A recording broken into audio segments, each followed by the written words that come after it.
L-Aġenzija Identità tmiss mal-mumenti ewlenin ta' ħajjet kull persuna bħal fir-reġistrazzjoni tat-twelid, iż-żwieġ, il-mewt, iżda mhux biss. Għandha f'idejha wkoll il-ħruġ ta' dokumenti ta' identifikazzjoni bħal karta tal-identità u l-passaporti. Bħalissa għaddej proċess nazzjonali ta' tiġdid tal-karti tal-identità.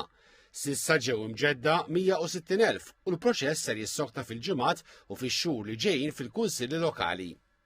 L-Aġenzija taqa' taħt il-portafol tal-Ministeru għall-Infrastruttura li ppjanaru x-xogħol.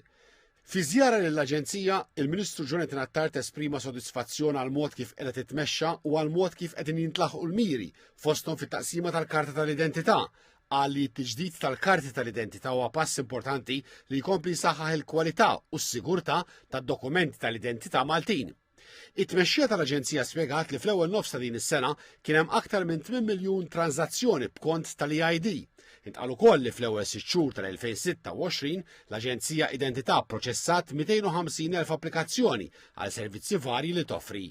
Il-Ministru Attard ikkummenta li l-organizzazzjoni u l-professjonalità li ra fil-ferat kollha ta' identità jikkonfermaw li hemm viżjoni ċara u komuni bejn l-amministrazzjoni tal-Aġenzija u l-Ministeru li tpoġġi fil-qalba tagħha l-investiment fir-riżorsa umana, inkluż it-titjib fil-kundizzjonijiet tax-xogħol u l-ħolqien ta' opportunitajiet ta' żvilupp professjonali.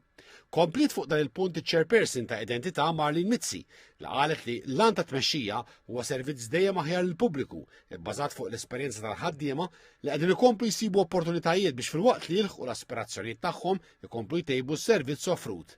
Il-Kap Eżekuttiv il-Kurunell Edric Zara qal li madwar 4% tal-impjegati ta' Identità huma persuni b'diżabilità.